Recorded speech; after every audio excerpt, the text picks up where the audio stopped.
En el día de hoy vamos a dar las últimas informaciones sobre el accidente ferroviario de Adamuz. Ahora mismo la investigación de este accidente tremendo, de esta tragedia que sacudió toda España, está en averiguar si esa soldadura saltó por algún tipo de defecto, si estaba la vía mal colocada esa soldadura, y están analizando otros tramos del carril. Lo que pasa es que esto es muy llamativo de todo lo que estamos comentando acerca de la soldadura, porque supuestamente ese tramo del choque de trenes de Adamuz tenía otras 15 soldaduras, 15 como las que colapsan. Entonces, ¿por qué no sucedió en las otras 14 en esa sí, no? Aquí hay algo que no encaja mucho. Es cierto que las uniones entre los carriles de distinta fecha se distribuyen en estas dos vías y un espacio de unos 2 kilómetros, y en total en estos 2 kilómetros dicen que hay unas 114 soldaduras. Veremos realmente si es por la soldadura que tanto se está hablando en los últimos días, pero aquí hay otros expertos que están apuntando hacia otras direcciones, así que tenemos por ahora todos son comentarios de medios de comunicación o por el momento no hay nada oficial. Sabemos que Óscar Puente le llegó una denuncia hace nada. Y también retrasaron lo que serían estos informes oficiales. Por el momento no quieren dar más informaciones, como os digo, de manera oficial.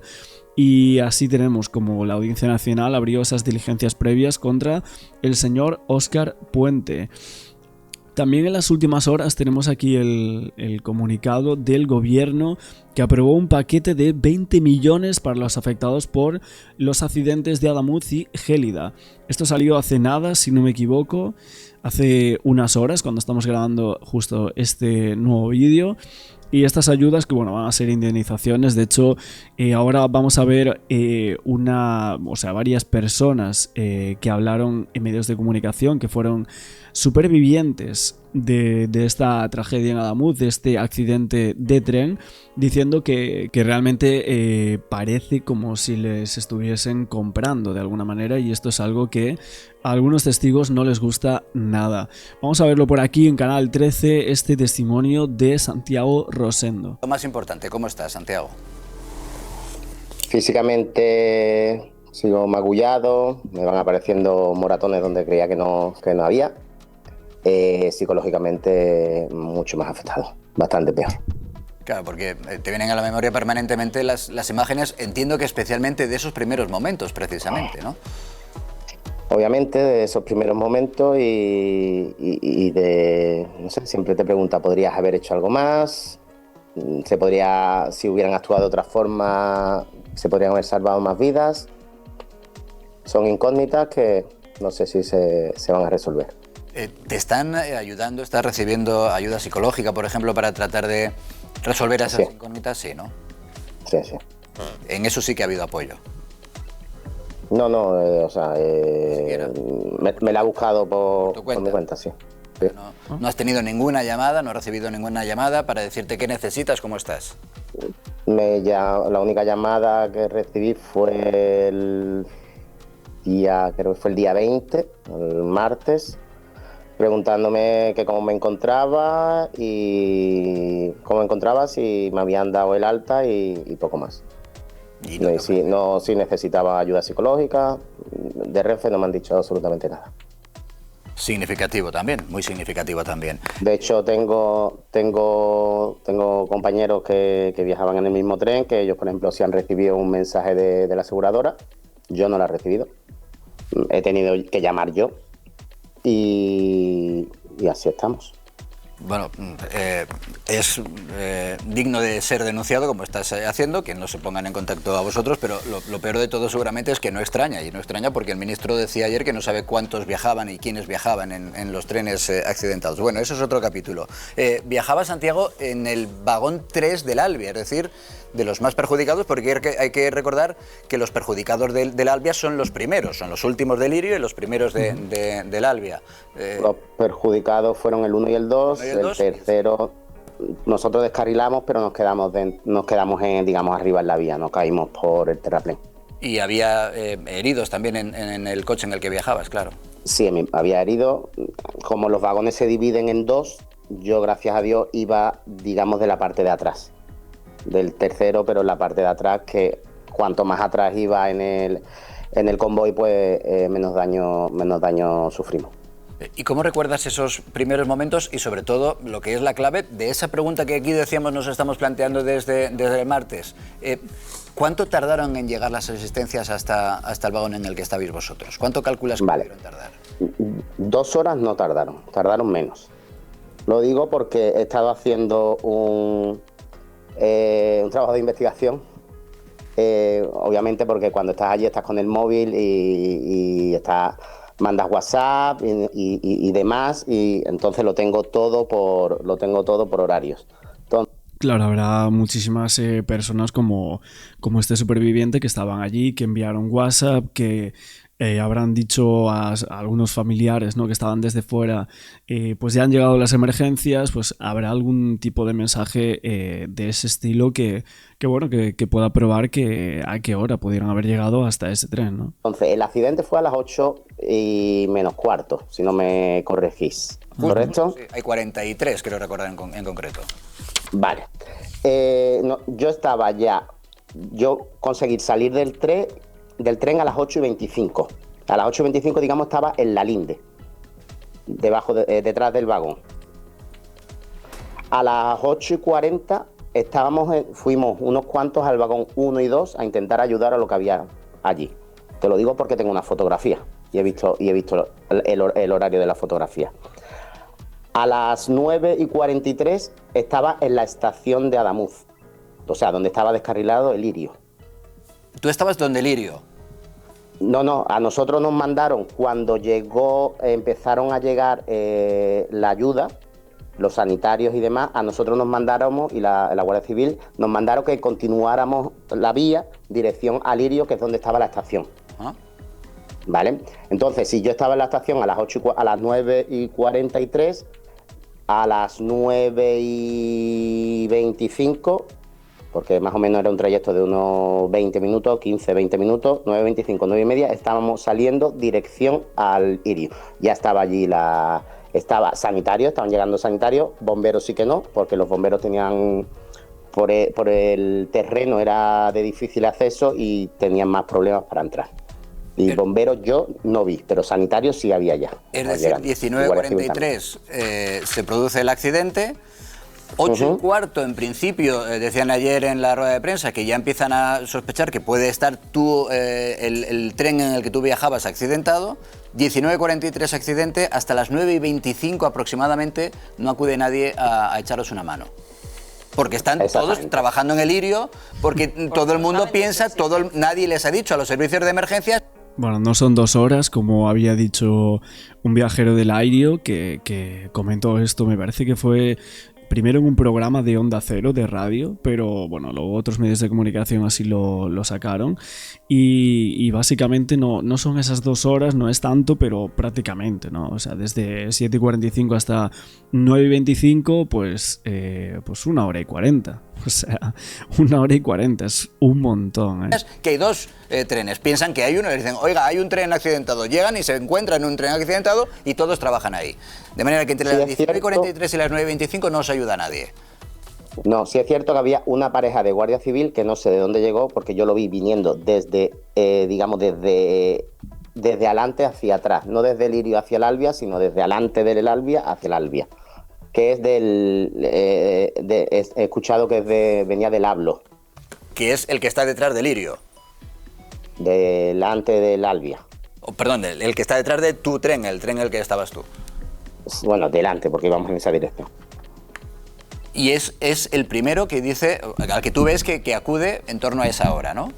Yo estaba con una pareja en el vagón 1 y 2 intentando sacar gente y llegaron 2 personas vestidas de paisanos, dijeron somos compañeros, a una pareja de Guardia Civil o a un local, ya no recuerdo si era local o Guardia Civil. Claro, y me imagino que con la cara de sorpresa de encontrarse en ese momento el segundo tren del que nadie les había informado. ¿no? Ellos, yo lo deduje que ellos sí lo sabían. O sea, porque le dijo, estamos aquí compañeros. Entonces, lo que no sé cómo llegó esa primera pareja. Ahí eso lo desconozco. Lo que sí sé que yo tenía un compañero que iba, un pasajero que iba en el vagón 4 de Huelva, que fue el que fue desde nuestra posición hasta donde nosotros veíamos luces a lo lejos, Eso. que era la Guardia Civil que estaba en el Irio. Entonces este compañero fue andando desde nosotros estábamos hasta las luces, se encontró con todo el panorama del otro descarrilamiento y a la Guardia Civil le dijo, ¿de dónde viene? Y dice, del otro tren descarrilado. Y la Guardia, ¿cómo que otro tren descarrilado? Sí, ahí hay otro y está peor que este. Así es como... Bueno, concuerdan todos los testimonios en todo esto, que esto es algo que no quieren explicar. No quieren explicar el tiempo que tardaron en ser atendidos los pasajeros, porque es una auténtica barbaridad, prácticamente 2 horas, ni siquiera se sabía dónde estaba ese tren, tuvieron que ser otros pasajeros que llegaron desde el Albia hasta este Airio. Es o sea, del Airio al Albia, ¿no? Creo que era al revés.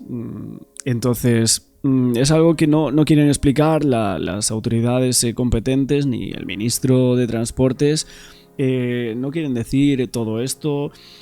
Aparte, ahora sí que querían como implementar pues una geolocalización de los trenes por si acaso sucedía este tipo de cosas, pero la pregunta es clara: ¿cómo puede ser que en estos trenes donde van 300, 400, casi 500 personas no estén a punto? O sea, que no tengan ese tipo de geolocalización, ¿no? Estamos con el tema de las balizas tanta vueltas, con el tema de los teléfonos móviles que parece que nos están controlando y el dinero, ¿no? Que prácticamente ya no se puede ni pagar con dinero físico y vamos en un tren y no se puede geolocalizar cuando se accidenta.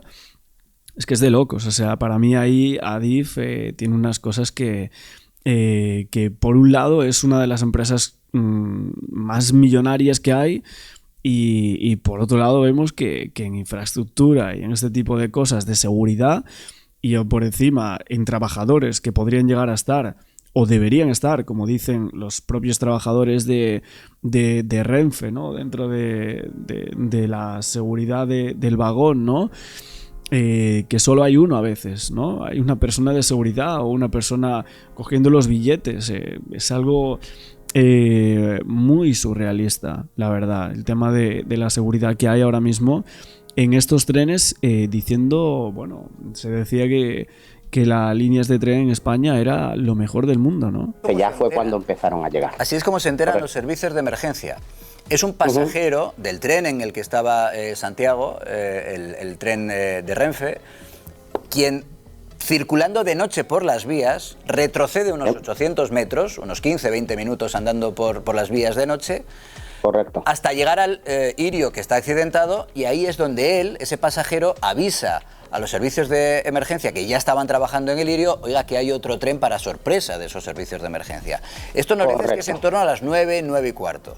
Desde las 7 y 45, en el centro de datos de Atocha, desde las 19:45, ya conocen que hay un problema en el tren en el que estabas tú. Lo sabemos porque a esa hora se produce la llamada en la que la interventora dice, tengo sangre, yo también estoy herida. ¿Qué ocurre entre las 19:45 y las 9 y cuarto aproximadamente que nadie se entera para avisar de que hay un segundo tren tirado en una vía en Adamuz? Brutal. Esa es la pregunta que todavía nadie ha respondido. Esa es la que nos gustaría a todos que nos respondiera. Hola, soy Sonia Silva, soy trabajadora humanitaria de UNICEF. Estas familias han sido desplazadas por el debate. Claro, porque esto lleva a otra pregunta que casi es especialmente dolorosa hacerla a alguien que lo ha sufrido y que lo ha vivido en primera persona. Pero ¿qué hubiera pasado si hubieran acudido, con algunos de los heridos, si hubieran acudido antes los servicios de emergencia? Es que hay que podrían haber salvado vidas. Hay que plantearse esa pregunta. Sobre todo porque había... ¿Cómo? ¿Qué dijo aquí el testigo? Es que hay que podrían haber salvado vidas. Que se podrían haber salvado vidas si llegan a haber estado antes. Es que es mucho tiempo, ¿eh? A mí me parece una completa locura eso, ¿eh? Que estemos hablando de eso. Bueno, ya no solo del estado de las vías, que eso que al principio querían echarle la culpa al Airio, ¿no? Porque claro, es un tren fabricado en Italia y todo eso, y bueno, querían echarle la culpa, sacarse de culpas, ¿no? Por ahí, por ese lado, aquí de España y las autoridades competentes. Pero luego el tema de la vía, luego no, que la vía, bueno, estaba en perfecto estado, unas partes del año 92 o 89 y otras de 2023, ¿no? La que se rompe es la nueva. Ahora no, ahora se dice que era culpa de la soldadura. Y ahora veremos qué pasa, porque la Fiscalía, lo que se ha dicho de última hora es que ha paralizado la apertura de las cajas negras de este accidente.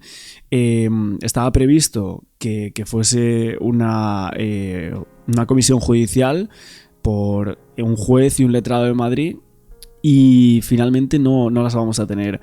No vamos a tener ese desprecinto de cajas negras de la tragedia de Adamuz. Es cierto que se han escuchado algunas, el tema de la interventora, lo de tengo sangre en la cabeza, que bueno, son algunas cuestiones que son una barbaridad, ¿no? Lo que se contaba ahí.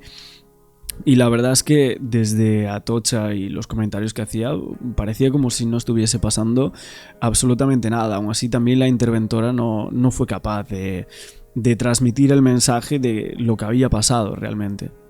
Hay que plantearse esa pregunta. Sobre todo porque había, luego lo hemos sabido, gente muy mal herida. Y entonces, claro, ahí los minutos valían oro. Lo que yo no entiendo Son es, clave. según lo que ha dicho esta tarde el ministro del Interior, que ha estado con la Guardia Civil, a las 8 había una primera pareja de la Guardia Civil a inspeccionar y a evaluar cuáles eran las necesidades. A partir de ahí, la pareja de la Guardia Civil a las 8, es decir, 15 minutos después del accidente, comunica cuál es el problema, y entonces ya se despliega toda la emergencia necesaria. Bueno, aparte de Santiago Rosendo, también quería escuchar por aquí a otra persona, que sería Mario Samper, que era otro de los supervivientes en ese tren, en uno de los coches en los que iba. Y este es superviviente del Albia. Vamos a escucharlo también. Quería hacer un poco en este vídeo dos partes también con estos testimonios. Lo que ocurrió aquella noche, ¿no? Sí, una película de terror, exactamente. Lo que vivisteis allí fue literalmente una película de terror. En tu vagón, de hecho, entiendo que había en tu coche varios heridos también, además de las heridas que nos relatas que sufriste tú. Sí, pero los heridos de mi vagón afortunadamente eran de escasa consideración. Los golpes que nos dábamos con nuestros vecinos, con las maletas que cayeron todas de la parte superior, y bueno, los típicos golpes con los asientos, nada aparentemente grave, que yo sepa, vamos, quizás alguna rotura de algún brazo, en fin, poco más grave. En el nuestro no hubo grandes problemas, creo. Bueno, y decíamos al comienzo... Bueno, hubo un testigo que fue este chico, ¿no? Salvador, que lo vimos en varios programas de 4, que también es superviviente de este mismo tren del Albia, diciendo que 10 minutos antes el vagón en el que iba él y su pareja básicamente se movía muchísimo, se movía más de lo normal. Este chico, bueno, es este chico argentino que estuvo hablando, estaba con su pareja Cristina, y como que le preguntó algo a su pareja, ¿no? Que 10 minutos antes de que sucediese todo esto, tenía una sensación que compartió con su pareja, y básicamente se fue como un preludio de lo que luego iba a pasar cuando sus mundos se transformaron en oscuridad, en ruido, en gritos y absolutamente todo lo que nos imaginamos dentro de esos trenes. De hecho, él fue pasajero del vagón número 1 del tren Albia. Un testimonio que obviamente lo compartió en muchos medios de comunicación, pero él dijo que notaba que el vagón número 1 se movía muchísimo más de lo normal. Que al menos hasta donde nosotros sabemos, y aquí estamos varios periodistas que todos tenemos al menos el desconocimiento de que haya habido alguna llamada por parte del gobierno, mostrar interés, pero que oye, lo mismo lo han hecho de manera más privada, que valdría exactamente igual con las víctimas. En su caso, o al menos le consta en otros afectados, ¿ha habido esas llamadas o no han existido? No, que yo sepa, no, al menos en mi caso no, pero sí sé de algunas personas a los que la Guardia Civil se ha puesto en contacto con ellos. Supongo que porque estaban o los encontraban desaparecidos, habrá habido denuncias y por corroborar que estaban bien en su domicilio. Pero no, llamadas ni de gobierno, ni de Renfe, yo no he recibido ninguna llamada. Entiendo ese uno de los motivos que le ha llevado a impulsar esa plataforma, digamos, de afectados por este accidente, ¿no?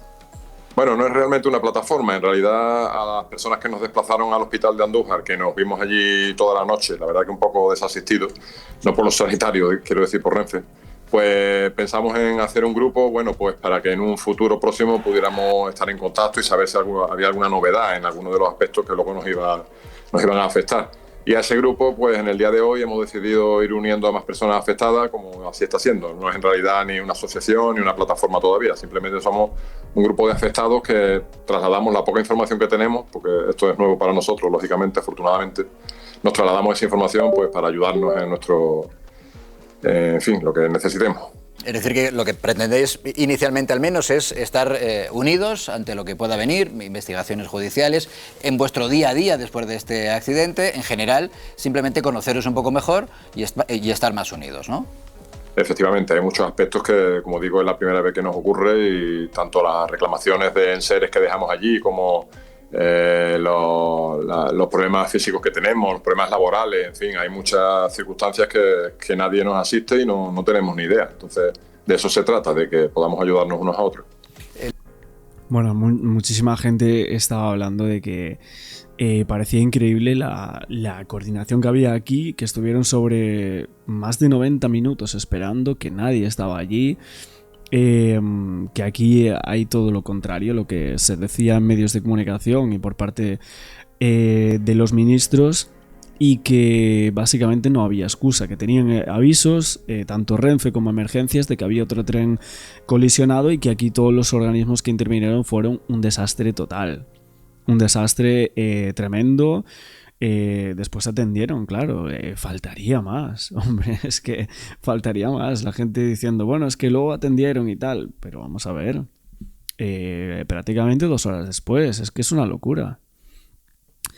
Y sabemos que fueron los propios pasajeros del Albia que fueron a donde estaba el aire, porque allí nadie se acercaba, ¿no? Para saber qué es lo que estaba ocurriendo, ¿no? También.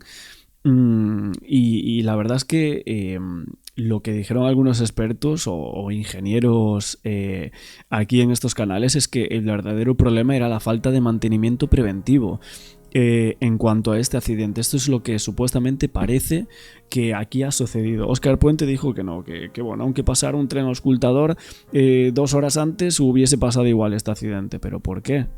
¿Por qué? O sea, es que es increíble todo esto. Creo que con algunas declaraciones que ha dado este señor Óscar Puente deberían pedir la dimisión de inmediato. Le pregunta también Maite Alcaraz. Sí, Mario, buenas noches, y me alegro mucho de que hayan sido secuelas pequeñas las que haya soportado después de ese accidente. Entiendo que usted, que lo vivió en primera persona, los cuerpos y fuerzas de seguridad del Estado, la asistencia que se les dio a todos ustedes fue inmejorable, ¿no? Hemos escuchado a todas las víctimas. Sin embargo, entiendo que no ha habido ningún tipo de comunicación, de interlocución con nadie que tenga que ver, ya no le digo con el ministro, por ejemplo, algún secretario de Estado, alguien del ministerio que les haya hecho alguna llamada de tipo técnico incluso, pues para informarles de a qué se enfrentan a partir de ahora. Absolutamente nada, nada.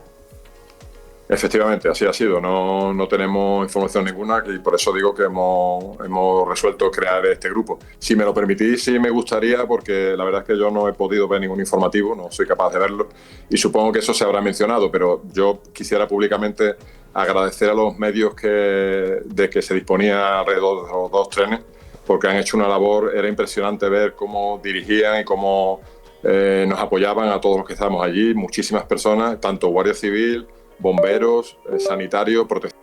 Bueno, la verdad es que se nota que tienen ahí un USB que falla en este programa, pero bueno, aún así queríamos rescatar estos testimonios, ¿no? de algunos testigos que tuvieron en el Albia, aparte de otros que ya habíamos visto anteriormente. Lo que sí, como siempre tenemos que decir, y que tienen que dar muchísimas explicaciones acerca de que el control ferroviario que hubo, o ese centro de control, ¿no? Desde Atocha, que no informe desde el minuto cero a los servicios de emergencia de la existencia de 2 trenes involucrados, un choque, de todo este gravísimo accidente, la verdad es que es impresionante, ¿no? Y también otras personas básicamente están preguntándose el que si deberían demandar los afectados ante los tribunales, si deberían ponerse de acuerdo y ir a por ellos. Claro, da la sensación aquí de que no hay tampoco tanto registro y control como parecía dentro de Adif y el Ministerio de Transportes, ¿no? Que estamos viendo que la verdad es que está dando unas declaraciones que no son para nada lo que quizás debería dar un ministro en un país como España.